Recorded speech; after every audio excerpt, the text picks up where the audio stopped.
¿sí me entiendes? Entonces para mí los años son los que uno representa, los que uno se siente. Yo me siento muy fuerte.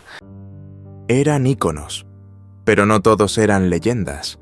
Algunos llevaban sombrero, sin cargar la historia. Vicente Fernández lo sabía, lo supo siempre. Durante más de 6 décadas guardó silencio por respeto, por lealtad, por orgullo. Pero a sus casi 80 años, y con la voz quebrada por los años, pero firme por dentro, decidió hablar. Finalmente. El Charro de México, conocido por su porte de acero y su mirada que no perdonaba la falsedad, ha revelado los nombres que nunca pudo tragar. Hombres que compartieron escenario, género o industria con él, pero no los valores. Uno lo llamó traidor con traje de charro. A otro simplemente lo tachó como la estrella sin alma. Después de toda una vida defendiendo la música ranchera con sangre y garganta, Vicente suelta su verdad. Y es más dura que un trago de tequila en ayunas. Después de décadas en la música, Vicente rompe el silencio. Y lo que dice duele más que una botella rota en el pecho. Listo para conocer los nombres. Vamos al grano. Juan Gabriel. No necesitaban enfrentarse en el escenario para que el conflicto fuera evidente. Vicente Fernández y Juan Gabriel eran 2 titanes de la música mexicana, pero de galaxias distintas. Uno nacía de la tierra, el otro del fuego. Uno creía en el silencio, el otro en la teatralidad.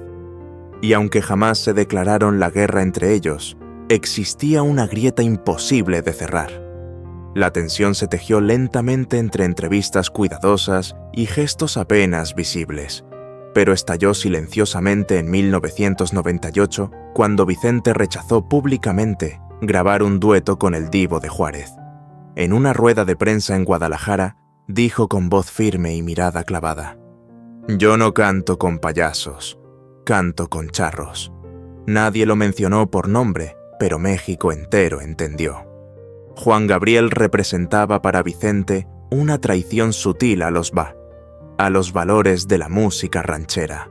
Donde Vicente cantaba desde la cicatriz, Juan Gabriel lo hacía desde el espejo. Brillaba, bailaba, lloraba con escenografía. Y aunque el país lo amaba, Vicente lo observaba como quien ve un cuadro hermoso pintado con colores falsos. Una vez me dijeron que cantar es rezar de rodillas. Él lo convirtió en un carnaval. Así describió años después en un documental inédito la razón por la que nunca pudo acercarse a él. Los intentos de unirlos fueron muchos. Productores como Juan Carlos Calderón y disqueras como BMG intentaron crear una colaboración histórica entre ambos. Incluso en 2005 se habló de un dueto para el disco Vicente Fernández y sus amigos, pero Vicente lo vetó con una frase seca: «No se puede mezclar mezcal con champaña». Juan Gabriel, por su parte, nunca respondió directamente. En una entrevista de 2014, cuando le preguntaron por Vicente, solo sonrió y dijo: «Somos diferentes. Yo canto para las estrellas. Él canta para la tierra». Y quizás ahí estaba todo. Vicente no lo odiaba como hombre, lo odiaba como símbolo. Como síntesis de un mundo donde el arte se volvía espectáculo, la vulnerabilidad se coreografiaba y la ranchera se convertía en drama con lentejuelas. Nunca lo enfrentó, pero tampoco lo perdonó. «Yo soy del pueblo, no del show». Esa fue la frase final que dejó escrita en un cuaderno hallado tras su muerte. Dicen que estaba subrayada 2 veces. Pepe Aguilar. La historia entre Vicente Fernández y Pepe Aguilar nunca fue de gritos ni titulares. Fue más bien una guerra de silencios. Un duelo generacional envuelto en trajes de charro y cargado de una tensión que solo los verdaderos conocedores del regional mexicano supieron leer. A simple vista, todo parecía respeto. Pero detrás de las cámaras, Vicente observaba y desaprobaba. Cuando Pepe lanzó su disco, Por Mujeres como Tú, en 1998, con más de 2 millones de copias vendidas, los medios lo llamaron el nuevo heredero del trono del mariachi. Esa frase fue para Vicente como una daga disfrazada de halago. Porque si alguien debía heredar la tradición, no era alguien que en sus palabras canta con traje, pero no con alma. Vicente no le perdonaba a Pepe la modernidad, el uso de sintetizadores en rancheras, las colaboraciones con artistas de pop, las entrevistas en inglés. Cuando uno canta para los gringos, termina cantando para el dinero, dijo una vez con amargura, después de verlo presentarse en los Latin Grammy junto a Christina Aguilera. La gota que colmó el vaso llegó en 2012, cuando Pepe fue elegido como el artista principal para el homenaje a José Alfredo Jiménez en el Auditorio Nacional. Vicente, ya retirado temporalmente por problemas de salud, observó todo desde su rancho en Los Tres Potrillos. Cuando le preguntaron si lo había visto, respondió con frialdad: «Yo no veo imitaciones». Pepe intentó tender puentes en varias ocasiones. Incluso lo invitó a cantar juntos en el Palenque de León en 2015. Pero Vicente lo rechazó con una carta manuscrita donde escribió: «No se puede compartir escenario con quien canta con técnica, pero sin cicatrices». La herida era más profunda de lo que la prensa supo, porque Pepe no era un extraño. Era el hijo de Antonio Aguilar, el único hombre que Vicente siempre consideró su igual en el escenario. Y tal vez por eso, la exigencia fue más dura, el juicio más implacable. «Al legado no se le suben luces de neón», escribió Vicente en su diario en 2019. Y esa frase fue su sentencia. Para él, Pepe no era un traidor. Era una advertencia de lo que pasa cuando el arte se transforma en industria. Luis Miguel. La distancia entre Vicente Fernández y Luis Miguel no fue producto de una pelea, sino de una incomodidad imposible de disimular. Nunca cruzaron palabras frente a frente, pero entre ambos había un muro invisible, el del origen, el del estilo, el del alma. Vicente no lo detestaba por su voz, porque reconocía que Luis Miguel tenía un timbre único casi celestial, sino por algo mucho más profundo, porque lo consideraba un intruso, vestido de gala, en una tierra que no conocía. Todo comenzó en 2004 cuando Luis Miguel decidió lanzar su primer álbum de rancheras México en la piel. Vendió más de 5 millones de copias en todo el mundo, ganó un Grammy y conquistó escenarios donde Vicente jamás había podido pisar. Pero para el charro de Huentitán, ese disco fue como un puñal envuelto en terciopelo. Las rancheras no son decorado, son confesión, murmuró en una entrevista ese mismo año sin mencionar nombres, pero dejando claro a quién se refería. Vicente lo veía como un artista de cristal, pulido, perfecto y vacío. «No se puede cantar al dolor con smoking y moño italiano», dijo una vez frente a sus músicos en un ensayo. Y aunque los demás reían nerviosamente, él no estaba bromeando. Lo que más lo enfureció ocurrió en 2006. Luis Miguel se presentó en el Auditorio Nacional con una versión estilizada de La Bikina, acompañado de una escenografía de luces doradas y coreografía. Vicente, al ver la transmisión por televisión, se levantó de su sillón y apagó el televisor. «Eso no es México, eso es Las Vegas con sombrero». Nunca hubo declaraciones directas. Luis Miguel, como siempre, guardó silencio. Pero entre bastidores se supo que Vicente había rechazado una propuesta millonaria para grabar un dueto juntos en 2009. La razón fue clara: «Prefiero morir cantando con borrachos que con estrellas que no saben llorar». Para Vicente, Luis Miguel era un símbolo de cómo el arte podía ser secuestrado por el mercado. Lo que para muchos fue un homenaje, para él fue una apropiación, una operación quirúrgica que extrajo el alma del mariachi y la vistió de lentejuelas. «Las rancheras no son para vender discos, son para sangrar en vivo». Esa fue su frase escrita en tinta negra, encontrada en una servilleta dentro de su estudio. Cristian Castro.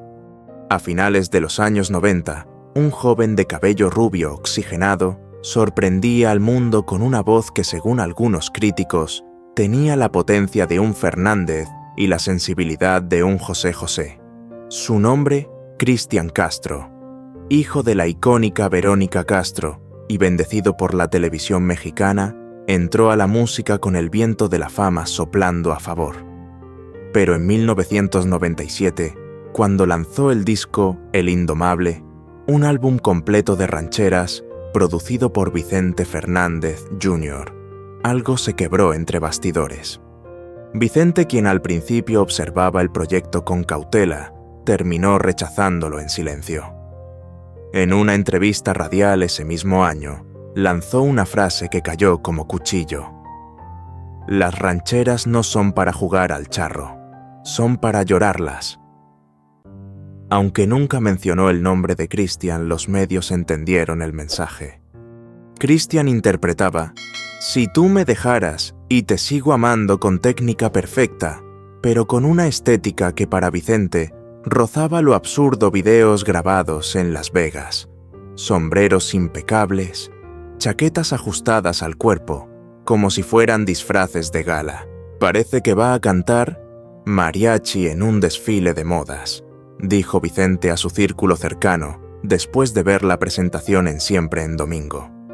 El punto más tenso ocurrió en 2003. Cristian fue invitado al mismo festival en Los Ángeles, donde Vicente cerraría la noche. Ambos compartían cartel, pero Vicente pidió no coincidir en camerinos ni ruedas de prensa.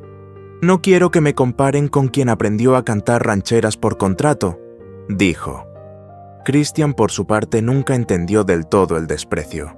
Siempre admiró a Vicente. Lo imitaba incluso en sus conciertos. Pero Vicente, terco como el agave, jamás cambió su percepción.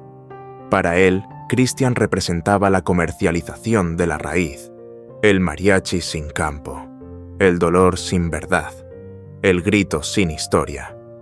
Canta bonito, sí, pero no le creo una lágrima. Esa frase quedó escrita en los márgenes de un viejo cancionero que Vicente guardaba celosamente, y nadie se atrevió jamás a borrarla. Christian Nodal era joven, muy joven. Apenas tenía 17 años cuando empezó a hacerse viral con Adiós Amor, una canción que cruzó fronteras como pólvora. En menos de 3 años, Cristian Nodal pasó de cantar en bares de Caborca a llenar estadios en todo México y Estados Unidos. Para muchos era el renacer del regional mexicano. Para Vicente Fernández era una señal de alarma. No fue una cuestión de celos ni de rivalidad generacional. Vicente ya estaba retirado cuando Nodal alcanzó la cima, pero desde el silencio de su rancho, observaba con desconfianza cómo aquel muchacho tatuado con anillos de diseñador y cabello teñido se apropiaba de un género que para él se construía con luto, no con likes. En una entrevista con TV Azteca en 2020, Vicente evitó nombrarlo directamente, pero cuando le preguntaron por las nuevas generaciones, respondió con una sonrisa helada: ahora se canta con la cara, no con el alma. Lo que más le dolía no era la fama del joven, era su velocidad. En menos de 5 años, Nodal ya tenía 3 Latin Grammy, una relación mediática con Belinda y un contrato millonario con Sony Music. Vicente, en cambio, había tardado 30 años en llenar un estadio sin que nadie se lo regalara. El punto de ruptura vino cuando Nodal lanzó Botella tras Botella, una canción que mezclaba ranchera con rap. El tema se volvió tendencia mundial en Spotify, y para Vicente fue el fin de todo. Eso no es fusión, es confusión. Así lo dijo durante una reunión privada con ejecutivos de su disquera. Nunca se enfrentaron, pero Nodal sintió el rechazo. Intentó en más de una ocasión enviarle homenajes. Incluso en 2021 publicó una versión en vivo de Estos celos, dedicada a Don Vicente. La respuesta fue el silencio. Un silencio que dolía más que cualquier crítica. Vicente no veía en Nodal un enemigo, sino un espejo que le devolvía el reflejo de un México que ya no reconocía. Uno donde la ranchera se convertía en tatuaje y la tristeza se cantaba entre luces de neón y copas de cristal. canta con fuerza, pero no ha vivido lo que canta. Eso fue lo último que dijo sobre él mientras sostenía un tequila en el rancho. Nadie lo contradijo, porque todos sabían que en el fondo no hablaba de Nodal, hablaba del final de una era. Vicente Fernández no odiaba por deporte, no guardaba rencores ligeros ni levantaba la voz para alimentar polémicas. Su manera de mostrar desacuerdo era el silencio y su forma de protesta la ausencia. A lo largo de su vida, lo que más temía no era el olvido, sino la falsedad disfrazada de homenaje. Él nació en un México de tierra reseca de mujeres que lloraban a escondidas y de hombres que cantaban con la garganta herida. Para Vicente la ranchera no era un género, era una forma de vivir.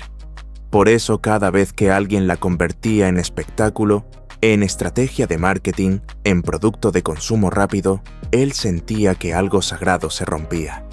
No levantó la voz contra los nuevos por envidia, la levantó por defensa. En su código de valores, cantar rancheras exigía haber vivido, haber perdido, haber callado. No se aprendía en una academia ni se ganaba en un casting. Se cargaba en la espalda como la cruz del alma. Cuando observaba a los que nombró, Juan Gabriel Pepe Aguilar, Luis Miguel Cristian Castro, Cristian Nodal, no los veía como villanos. Los veía como síntomas de una transformación que lo entristecía. Cada uno a su manera, le recordaba que el mundo ya no era de los que sufrían en silencio, sino de los que sabían gritar bonito. Y sin embargo, Vicente nunca se retractó. Nunca ofreció disculpas públicas.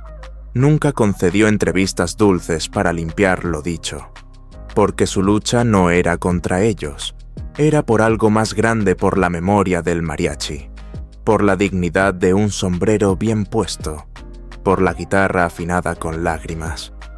Sus últimos días los pasó en su rancho, rodeado de caballos de discos viejos de notas manuscritas que aún olían a tabaco, y en una de ellas, encontrada por su nieto, estaba escrito: cuando todo esto se convierta en espectáculo, que al menos alguien recuerde que antes se cantaba con verdad.